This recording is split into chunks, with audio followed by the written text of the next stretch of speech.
बहुत समय पहले की बात है। एक गांव जिसका नाम था शिवपुरा। वो गांव अपने हरे भरे खेतों, लंबी चौड़ी नदियों के लिए प्रसिद्ध था। लेकिन इस गांव की असली पहचान इसके अमीर सेठों के आतंक से थी। गांव के सभी गरीब लोग इन सेठों के जाल में फंसे हुए थे। अमीर सेठों का मकसद था गरीबों को ब्याज पर पैसा देना, और फिर जब वे लोग पैसे चुकाने में असमर्थ हो जाए तो उनका घर, जमीन, सब कुछ छीन लेना। गांव के बीचों बीच एक विशाल हवेली थी जो सेठ मोतीलाल की थी। वो सभी सेठों में सबसे अमीर और घमंडी था। सेठ मोतीलाल ने अपनी संपत्ति गरीब किसानों से ठगे हुए पैसों से बनाई थी। उसने गांव के लगभग सभी परिवारों की जमीनों और घर कब्जा लिए थे। मोतीलाल का नियम था कि जो भी उसके पैसे नहीं चुका पाएगा, उसकी संपत्ति और कभी कभी उसके बच्चे तक उसके गुलाम बन जाएंगे। हर दिन गांव के गरीब किसान मोतीलाल के द्वारा किए गए अन्याय के लिए उसको कोसते। वो बेचारे अपने ही गांव में दास की जिंदगी जीने पर मजबूर थे। एक दिन गांव का एक गरीब किसान सेठ के पास आया। सेठ जी, मुझ गरीब पर रहम कीजिए। मुझे 1 महीने की मोहलत और दे दीजिए। अगले महीने में ब्याज समेत आपके सारे पैसे लौटा दूंगा। रहम कीजिए गरीब पर सेठ जी। मोहलत? तुम लोगों को तो बस यही नौटंकी करनी आती है।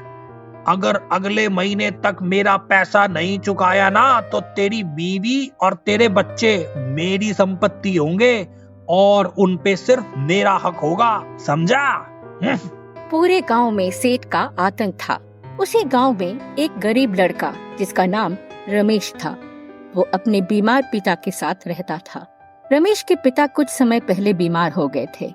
अपने पिता के इलाज करवाने के लिए रमेश ने मोतीलाल से 50,000 रुपए उधार लिए थे, लेकिन इलाज के बावजूद उसके पिता का निधन हो गया। अबे ओ, आंसू बहाने बंद कर और मेरे पैसे निकाल।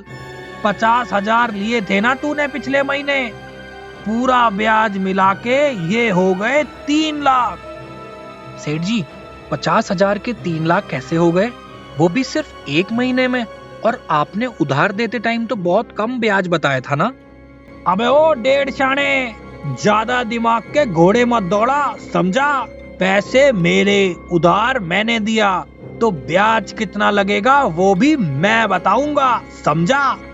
1 महीना बोल के ले गया था ना, 1 महीने में लौटा देता तो 50,000 के 60,000 देने होते।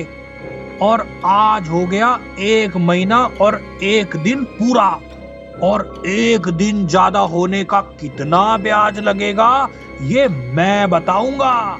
चल 3 लाख निकाल, ना तो अपने घर और खेत मेरे नाम कर। और सुन, कल से मेरे खेत में मजदूरी करने आ जाना, क्योंकि तेरा घर और तेरा खेत मिलाकर भी 3 लाख का नहीं है, समझा? और बेटा, अगर मजदूरी करने नहीं आया तो ब्याज बढ़ता ही जाएगा, समझा ना? समय पर पैसे ना चुका पाने पर लालची सेठ ने रमेश का घर और जमीन कब्जा ली थी, और अब रमेश को दिन भर सेठ के यहाँ मजदूरी भी करनी होती थी। रमेश का एक ही सपना था, अपने घर और जमीन को वापस लेना, क्योंकि घर और खेत ही उसके पिता की आखिरी निशानी थी। रमेश अब जंगल में एक टूटी फूटी सी झोपड़ी बनाकर उसमें रहने लगा। कभी कभी वो सोचता, क्या मेरा जन्म ही इस गुलामी के लिए हुआ है? क्या मैं कभी अपने पिता की जमीन उस सेठ से छुड़वा पाऊंगा? हर महीने मोतीलाल और गांव के बड़े सेठ मिलकर योजना बनाते कि कैसे वो अपना आतंक और ज्यादा बढ़ा सके। अरे मेरे दोस्तों, मेरे भाइयों, मैंने विदेश से एक बहुत बड़ी तिजोरी मंगवाई है जिसमें बहुत सारे लॉकर हैं। अब तुम सब भी अपने कीमती सामान मेरे पास जमा करवा सकते हो और तुम्हारा सारा माल सुरक्षित रहेगा। बदले में बस थोड़ा बहुत मुझे फीस दे दिया करना हर महीने। अब इन गरीब गांव वालों का कोई भरोसा थोड़ा ही है, साले चोरी ना कर ले हमारी मेहनत की कमाई को। सभी ने सेठ की इस बात पर हामी भर दी। एक दिन रमेश जंगल से लकड़ियां बीनने गया। लकड़ियां बिनते बिनते उसकी नजर एक बिल पर पड़ी, जहाँ से उसे एक चमकता हुआ सोने का सिक्का मिला। फिर जैसे ही रमेश ने बिल में हाथ देकर देखा तो उसको वहाँ ढेर सारे सिक्के मिले। ये देखकर रमेश बहुत खुश हो गया। उसको लगा कि शायद भगवान ने उसकी प्रार्थना सुन ली। खुशी खुशी वो अपनी झोपड़ी में वापस लौट आया और सोने के सिक्कों को एक संदूक में छुपा कर रख दिया।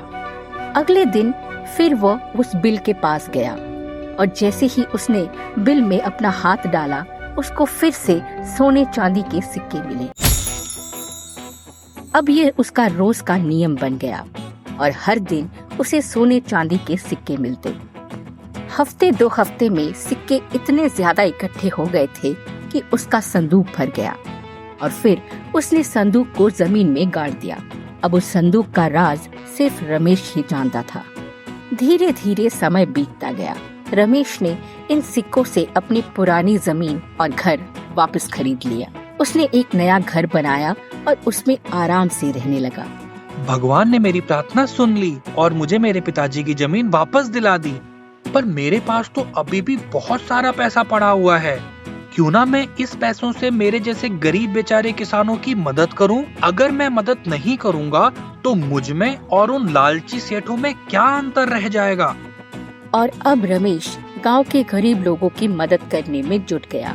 धीरे धीरे गांव के गरीब लोगों ने गिरवी रखी अपनी जमीन और मकान सेठों के चंगुल से छुड़वा ली। गांव के सभी गरीब लोग अब रमेश को अपना मसीहा मानने लगे और इतना पैसा आ कहां से रहा है ये कोई नहीं जानता था। जैसे गांव के सेठों को पैसा मिलता, वो गरीब किसानों की जमीन वापस लौटा देते और मिला हुआ पैसा ले जाकर सेठ मोतीलाल के पास तिजोरी में जमा करवा देते। एक रात जब मोतीलाल गहरी नींद में था, तभी एक चोर उसके घर में घुस आया और चोरी करते वक्त पकड़ा गया। पुलिस को बुलाया गया और चोर से सख्ती से पूछताछ की गई। ओ साहब जी मुझे माफ कर दो साहब जी, मैं अपनी गलती मानता हूँ। वो मैं ही था जो मोतीलाल के घर में कई महीनों से चोरी कर रहा था। मुझे माफ कर दो यार, मुझे माफ कर दो। मैं अपनी गलती मानता हूँ, मुझे माफ कर दो। मैं सारे पैसे लौटाने को तैयार हूँ सेठ जी, मैं सारे पैसे लौटा दूंगा। चोरी का माल मैंने कहीं नहीं बेचा, मेरे पास सब रखा हुआ है। ये सुन मोतीलाल ने जैसे ही सभी लॉकर को खोल कर देखा तो उसके होश उड़ गए। लगभग सारे लॉकर खाली थे। मोतीलाल गुस्से से भर गया। अरे मेरे पैसे कमबख्त, मेरे पैसे कहाँ गए? सेठ जी मुझे माफ कर दीजिए, आप बोलिए ना इनको, आप बोलिए ना इनको। चोरी का माल मैं सारा लौटाने को तैयार हूँ सेठ जी। अबे ओ देवता, वो सब मेरे पैसे नहीं थे, वो गांव के सभी सेठों का पैसा था। इससे पहले मुझे हार्ट अटैक आ जाए, जल्दी बता वो माल कहाँ है? फिर चोर उन्हें जंगल में एक बिल के पास ले गया, जहाँ उसने सारे सोने चांदी को छुपाया था। दरअसल वो चोर रोज रात होते ही सेठ के घर जाया करता था और रोज एक तिजोरी पर अपना हाथ साफ करता और सारे पैसे लूटकर उस बिल में डाल दिया करता था। जानकारी मिलते ही तुरंत पुलिस ने वहाँ खुदाई करवाई, पर किसी को कुछ भी नहीं मिला। आए, मैंने तो यहीं रखा था, सच कह रहा हूँ, मैंने यहीं रखा था। माल कहाँ गायब हो गया? सर जी माँ कसम, मैंने यहीं रखा था। ये सुन सेठ मोतीलाल बेहोश होकर गिर गया। गांव के सभी लोग ये नजारा देखकर मन ही मन खुश हो रहे थे। भीड़ में खड़ा रमेश भी सब समझ गया कि जो रोज उसे ये पैसे मिलते थे वो ये चोर ही यहाँ छुपा कर रखता था। वो भगवान के द्वारा किए गए न्याय से बहुत खुश था। सेठों के द्वारा गरीब का खून चूस चूस कर लूटा हुआ धन गांव के लोगों के पास वापस आ गया था। सेठ मोतीलाल के साथ साथ उसके सभी दोस्त सेठ बर्बाद हो चुके थे। गांव में एक नई सुबह हुई। मोतीलाल और अन्य सेठ अब खुद मजदूरी करने को मजबूर थे। अब ऐसा समय आ गया कि मोतीलाल सेठ से भिखारी बन गया। अब उसके खाने के भी लाले थे। वो गांव में दर दर भटकता ताकि कोई उसको मजदूरी का कुछ काम दे दे। इस तरह शिवपुरा एक बार फिर से खुशहाल गांव बन गया।